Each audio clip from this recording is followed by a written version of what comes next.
What is your major malfunction, corn plant? Why are you not growing? Why are you not getting bigger? Why are you yellow and not green?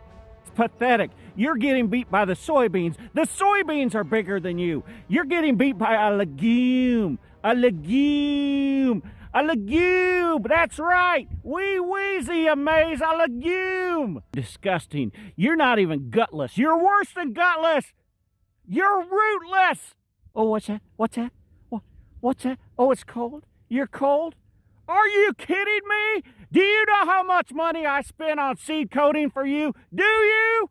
Oh, little baby need his banky? A banky for the little baby? Does baby need his bottom powdered?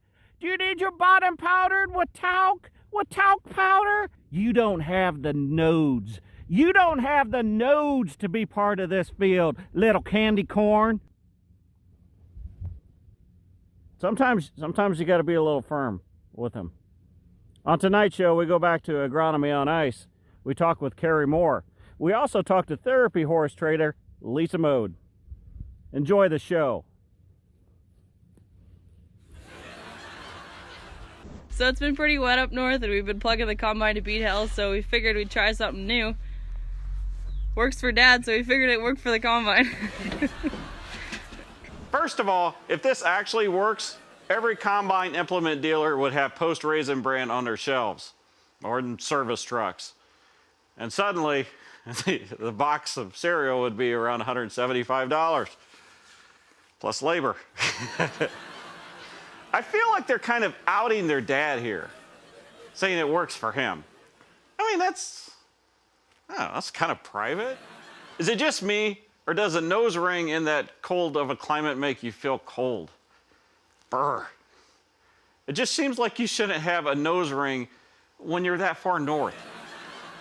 Didn't we learn anything from that movie, The Christmas Story?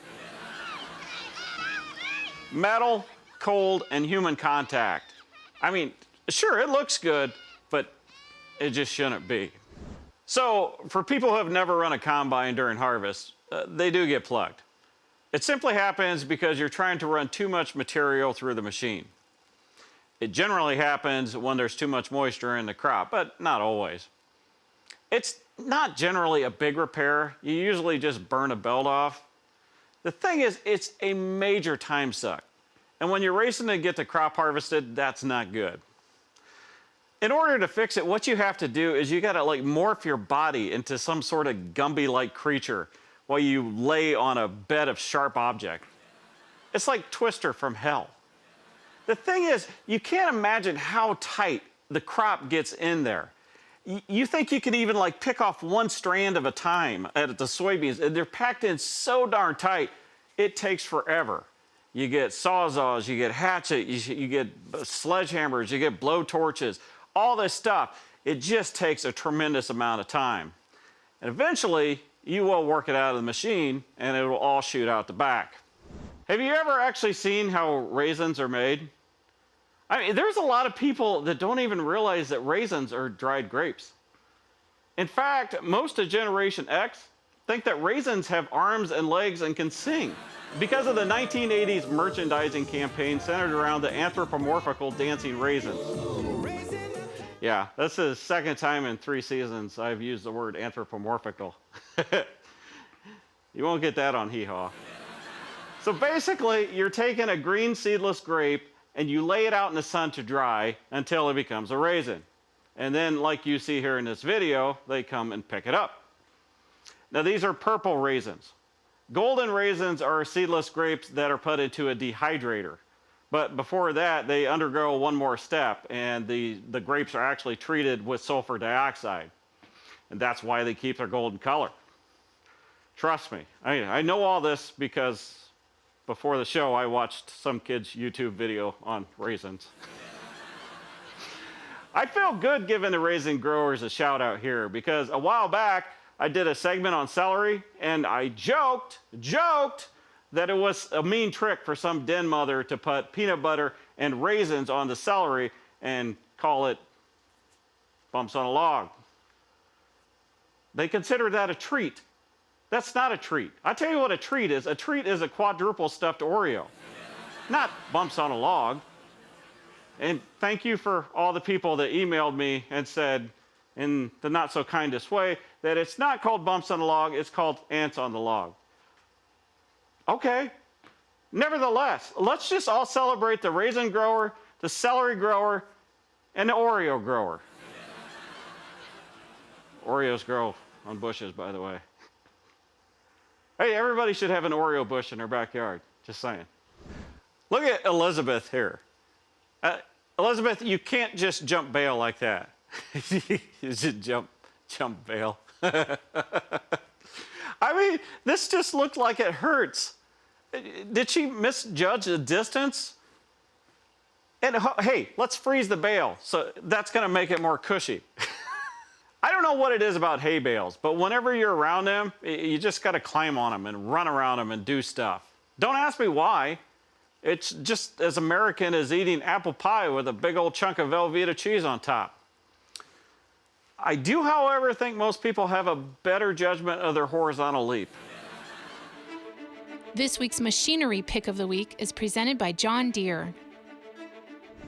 Now this is stuck. It looks like this farmer just decided to walk away and let it dry out. I mean, it looks like he decided to walk away for a month. It reminds me of the Nature Channel when the drought is drying up the watering hole. I gotta imagine there's some encrusted alligator in there or something. Can you imagine? Sadly, the hippos and other wildlife have decided to leave the watering hole, leaving only the remains of this 7730. The disc's fate is sadly tied to the tractor, and only a matter of time before the scavengers feast. This guy looks utterly defeated, though. Maybe it's a sweatband. Usually people that wear sweatbands are happy because they're jazzercising and stuff. I mean, don't feel too bad for him because it looks like he has some bubbling crude back there. Oil, that is. Black gold. Texas tea. His kinfolk said, hey, you should move away from here. California is a place you ought to be. You ought to load up your truck and move out to Beverly Hills. Da-na-na-na, da-na-na-na. That's the beginning to Beverly Hills 90210 with a young Jenny Garth. It's on Netflix or something. I mean, it was a good show back in the day, in the 90s. So a while back, social media was getting really harsh. With the lockdown of COVID and the stresses of life, people had pretty short fuses. So I decided, hey, let's post something fun, something non-controversial, something everyone could just enjoy. So I posted a video of my wife's stupid dog Maisie, short for Zia Mays, which is the scientific name for corn. Just a video of her chewing on a deer antler. She's a French bulldog. I don't know if you're familiar with this breed or not. If you're not, you're probably better off. They're not known for their intelligence, their good looks, their loyalty, or honestly, their ability to breathe. In fact, I don't even know why these dogs exist. I kind of imagine when you get to heaven, you get to sit down with an angel and you just get to ask questions. My first question would be like, why did God create a French bulldog? And the angel will be all like, no, we didn't. That's on y'all. God gave you solid dogs on the ark, and then you bred them down to these tiny abominations. Can you imagine these two dogs showing up in Noah's ark? Noah would be all like, no, sorry, you're not on a list. In fact, you're not on anybody's list. But for some unknown reason, these dogs have become incredibly popular. And that's why I had to spend my hard-earned money to buy this thing. Now, they're not to be confused with Boston Terriers. Those are the dogs made famous by those two farmer fashionistas up in Manitoba, the Tulips. Anyway, Jen McCarty of Nashville sent me this video of her Frenchie named Koji. And Koji has himself a full set of antlers. The best part of this video is when the dog is running away and it actually looks like the dog has antlers. It's a good dog. Good dog, Koji, good dog. Sit, sit. You know Koji didn't sit because it's a stupid French bulldog and they don't do anything. But oh, how we love them so much. Thanks for spending some time with us here on SharkFarmer TV. For more stories about people in agriculture, catch my shows on Rural Radio Channel 147 Sirius XM. There's more in-depth discussions on my podcast, and of course, you can check out previous episodes of this show on my YouTube channel. Find out more at sharkfarmer.com.